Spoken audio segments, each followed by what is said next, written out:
America के Helios और चीन के साइलेंट हंटर लेजर सिस्टम को भूल जाएंगे आप, क्योंकि भारतीय वैज्ञानिकों ने बनाकर तैयार कर दिया है इन दोनों हथियारों का बाप। दोस्तों, आज जो खबर आप सुनने जा रहे हैं वो सिर्फ एक हथियार की कहानी नहीं है।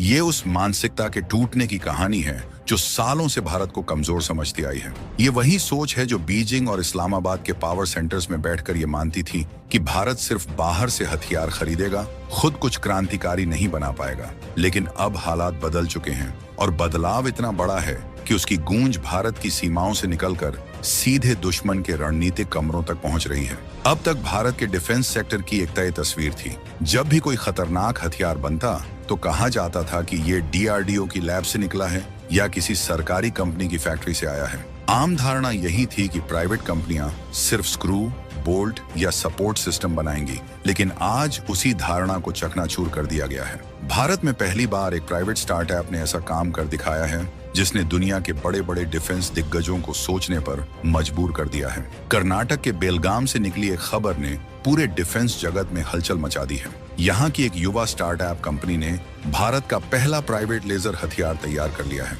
ध्यान दीजिए दोस्तों, यह कोई मामूली तकनीक नहीं है। लेजर हथियार वही तकनीक है जिसे अब तक सिर्फ सुपर पावर देशों का खेल माना जाता था, और अब वही तकनीक भारत में वो भी एक स्टार्टअप के जरिए हकीकत बन चुकी है। इस हथियार का नाम है हारा MK1। नाम छोटा है लेकिन असर बेहद भारी। हारा यानी ऐसा वार जो दुश्मन को संभलने का मौका ही न दे। ये सिर्फ एक मशीन नहीं है, बल्कि आने वाले युद्धों की भाषा है। एक ऐसा सिस्टम जो गोली नहीं चलाता, मिसाइल नहीं दागता, बल्कि दुश्मन को रोशनी की रफ्तार से खत्म करता है। इस खबर की अहमियत इसीलिए भी ज्यादा है क्योंकि लेजर हथियारों को हमेशा से बहुत महंगा, बहुत जटिल और बेहद संवेदनशील माना गया है। इसी वजह से दुनिया भर में इस तकनीक पर सिर्फ सरकारी एजेंसियां ही काम करती रही हैं। लेकिन भारत के युवाओं ने यह सोच तोड़ दी है।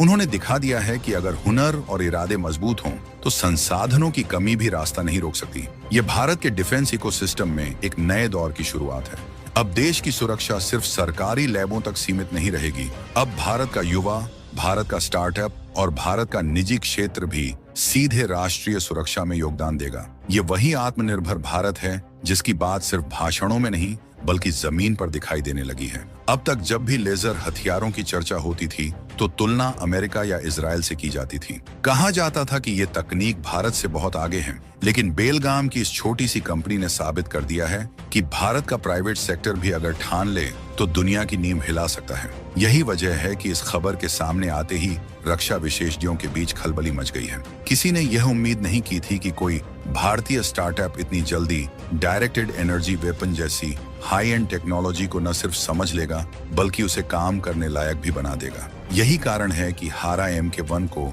सिर्फ एक प्रोटोटाइप नहीं बल्कि एक चेतावनी के तौर पर देखा जा रहा है। अब जरा इसके नाम के पीछे की सोच को समझिए। हारा नाम अपने आप में बहुत कुछ कह देता है। तकनीकी तौर पर इसका मतलब हाइपर एम्प्लीफिकेशन रेडियंट एरे बताया जाता है, लेकिन भारतीय संदर्भ में हारा उस शक्ति का प्रतीक है जो विनाश के जरिए संतुलन बनाती है, जैसे भगवान शिव का तांडव जो बुराई के अंत का संकेत होता है। इस नाम के जरिए साफ संदेश दिया गया है कि यह हथियार सिर्फ रोकने के लिए नहीं बल्कि जरूरत पड़ने पर दुश्मन को मिटाने के लिए है। यह सिस्टम 10 किलोवाट क्लास का लेजर हथियार है। सुनने में यह संख्या साधारण लग सकती है, लेकिन आधुनिक युद्ध के संदर्भ में यही ताकत गेम चेंजर साबित होती है। इसकी प्रभावी मारक दूरी लगभग 1 से 2 किलोमीटर बताई जा रही है। इसका मतलब यह है कि अगर कोई दुश्मन ड्रोन या छोटा हवाई प्लेटफॉर्म इस दायरे में घुसने की कोशिश करता है तो उसे बचने का मौका तक नहीं मिलेगा। हारा MK1 की सबसे खास बात इसकी तकनीक है। यह कोहेरेंट बीम कंबाइनिंग पर आधारित है।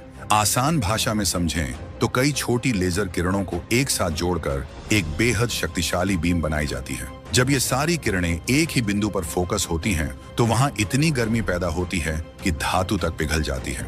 यही वजह है कि यह सिस्टम कुछ ही सेकंड में दुश्मन के ड्रोन को जलाकर खाक कर सकता है। ये तकनीक अब तक गिने चुने देशों के पास थी, लेकिन अब भारत के एक प्राइवेट स्टार्टअप ने इसे हासिल कर लिया है। ये सीधा संदेश है कि भारत सिर्फ हथियार खरीदने वाला देश नहीं रहा, भारत अब तकनीक बनाने वाला देश बन चुका है। आज के दौर में युद्ध का चेहरा पूरी तरह बदल चुका है। अब दुश्मन महंगे फाइटर जेट्स की जगह सस्ते और बड़ी संख्या में आने वाले ड्रोन भेजता है। यही ड्रोन बड़े डिफेंस सिस्टम्स के लिए सबसे बड़ी चुनौती बन चुके हैं। अगर ऐसे ड्रोन को रोकने के लिए करोड़ों की मिसाइलें दागी जाएं, तो यह रणनीति लंबे समय तक नहीं चल सकती। यहीं पर लेजर हथियारों की असली ताकत सामने आती है। इसमें न गोला बारूद खत्म होता है, न मैगजीन खाली होती है। जब तक बिजली है तब तक फायर है। एक मिसाइल जहां करोड़ों की पड़ती है, वहीं लेजर से एक बार फायर करने का खर्च कुछ रुपयों में सिमट जाता है। यही वजह है कि हारा MK1 भारत को आर्थिक और रणनीतिक दोनों मोर्चों पर बड़ी बढ़त दिलाने वाला हथियार बनकर उभरा है। इसकी गति प्रकाश की रफ्तार के बराबर होती है। न हवा का असर, न गुरुत्वाकर्षण की चिंता। जैसे ही टारगेट लॉक होता है, लेजर सीधे वार करता है। दुश्मन को न भागने का मौका मिलता है और न ही जवाब देने का।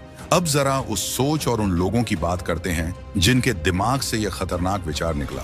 अक्सर हम मान लेते हैं कि ऐसे हथियार किसी विशाल रिसर्च सेंटर में बनते हैं, जहां सैकड़ों वैज्ञानिक काम कर रहे हों। लेकिन इस कहानी की सबसे बड़ी खासियत यही है कि इसकी शुरुआत किसी आलीशान कैंपस से नहीं, बल्कि दो भारतीय इंजीनियरों के सवाल से हुई। सवाल यह था कि अगर हम लेजर से धातु को पिघला सकते हैं, तो क्या उसी ताकत से दुश्मन की तकनीक को भी खत्म नहीं किया जा सकता? यहीं से कार्बाइन सिस्टम्स की असली यात्रा शुरू होती है। यह कंपनी साल 2023 में अस्तित्व में आई, जब इसके संस्थापकों ने एरोस्पेस और डिफेंस सेक्टर के लिए हाई एनर्जी लेजर पर काम करना शुरू किया। शुरुआत में उनका फोकस हथियार नहीं, बल्कि मैन्युफैक्चरिंग था। लेजर की मदद से मजबूत और सटीक पुर्जे बनाना, जटिल धातुओं को नियंत्रित तरीके से पिघलाना और माइक्रो लेवल पर काम करना, यही उनका रोज का काम था। लेकिन जैसे जैसे वे लेजर तकनीक की गहराई में उतरते गए, उन्हें इसकी असली ताकत समझ आने लगी। उन्हें एहसास हुआ कि लेजर सिर्फ मशीन बनाने का औजार नहीं है, बल्कि यह युद्ध का भविष्य भी हो सकता है। अगर बीम को सही तरीके से जोड़ा जाए, अगर उसकी दिशा और ऊर्जा पर पूरा नियंत्रण हो, तो यही तकनीक दुश्मन के ड्रोन और हवाई खतरों को सेकंडों में खत्म कर सकती है। इसी सोच ने उन्हें डायरेक्टेड एनर्जी वेपन की राह पर डाल दिया। सबसे बड़ी बात यह रही कि उन्होंने किसी विदेशी कंपनी से तैयार सिस्टम खरीदने की जगह सब कुछ खुद बनाने का फैसला किया। यह रास्ता आसान नहीं था। Beam control, optical stability, thermal management और पावर डिलीवरी, ये सब ऐसी चुनौतियां हैं जिन पर दुनिया की बड़ी बड़ी लैब्स सालों काम करती हैं। लेकिन भारतीय इंजीनियरों ने हार नहीं मानी। उन्होंने अपनी लैब में हर समस्या का समाधान खोजा और एक ऐसा सिस्टम खड़ा कर दिया जो पूरी तरह स्वदेशी है। यहाँ हमें भारत के स्टार्टअप इकोसिस्टम की असली ताकत दिखती है। जहाँ पहले स्टार्टअप का मतलब सिर्फ ऐप और सॉफ्टवेयर माना जाता था, अब वही स्टार्टअप्स हार्डकोर डिफेंस टेक्नोलॉजी में कदम रख चुके हैं। ये बदलाव अचानक नहीं आया है। ये उस माहौल का नतीजा है जहां युवाओं को सोचने, रिस्क लेने और कुछ अलग करने की आजादी मिली है। अब सवाल यह उठता है कि यह हथियार असल दुनिया में कैसे काम करेगा। फिलहाल हारा MK1 एक प्रोटोटाइप है और इसकी इंडोर टेस्टिंग सफल रही है। मतलब लैब के अंदर नियंत्रित माहौल में इसने यह साबित कर दिया है कि वह अपने टारगेट को सटीक तरीके से नष्ट कर सकता है। अगला कदम है इसे खुले मैदान में ले जाना, जहां हवा, धूप और मौसम जैसी वास्तविक परिस्थितियों में इसकी क्षमता को परखा जाएगा। जब यह सिस्टम पूरी तरह तैयार हो जाएगा, तब इसकी तैनाती कई जगहों पर की जा सकती है। सीमा पर, एयरबेस की सुरक्षा में,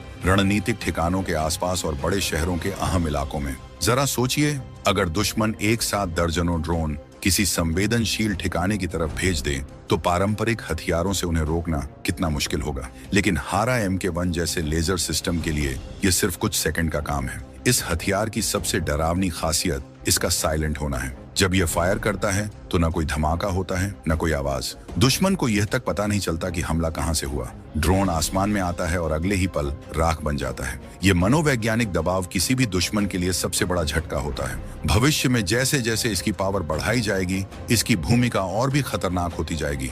आज ये ड्रोन के लिए बना है, कल ये क्रूज मिसाइलों के खिलाफ खड़ा होगा और आने वाले समय में फाइटर जेट्स के लिए भी चुनौती बन सकता है। लेजर तकनीक की सबसे बड़ी ताकत इसकी स्केलेबिलिटी है। अगर एक बार ये समझ में आ जाए कि अलग अलग बीम को सही तरीके से एक साथ कैसे जोड़ा जाए, तो फिर उस हथियार की ताकत बढ़ाना और उसकी मारक दूरी बढ़ाना कोई बहुत मुश्किल काम नहीं रह जाता। इस विकास से भारत के दुश्मनों की चिंता बढ़ना तय है। चीन, जो खुद को लेजर हथियारों में आगे मानता है, अब भारत को हल्के में नहीं ले सकता। भारत ने अब तक अपनी कई क्षमताएं पर्दे के पीछे रखी थी, लेकिन प्राइवेट सेक्टर के आने से यह संदेश साफ हो गया है कि भारत के पास तकनीक है और आत्मविश्वास भी। पाकिस्तान के लिए तो यह स्थिति और भी मुश्किल हो जाती है। उसकी रणनीति सस्ते ड्रोन और सीमा पार उकसावे पर आधारित रही है, लेकिन जब सीमा पर ऐसे लेजर सिस्टम तैनात होंगे तो उसकी यह पूरी योजना बेकार हो जाएगी। ड्रोन आएंगे और बिना किसी शोर के गिरा दिए जाएंगे। इसके साथ ही इस तकनीक का एक और बड़ा असर होगा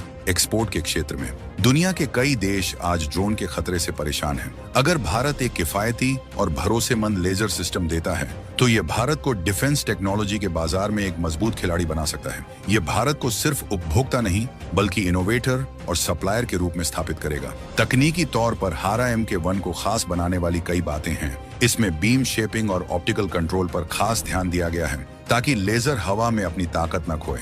इसके अलावा थर्मल मैनेजमेंट पर भी गंभीर काम हुआ है, क्योंकि इतनी ऊर्जा पैदा करने वाली मशीन को ठंडा रखना अपने आप में एक चुनौती है। इन सभी समस्याओं का समाधान भारतीय इंजीनियरों ने अपने तरीके से किया है। भविष्य में इस सिस्टम को रडार और फायर कंट्रोल नेटवर्क से जोड़ा जाएगा ताकि यह खुद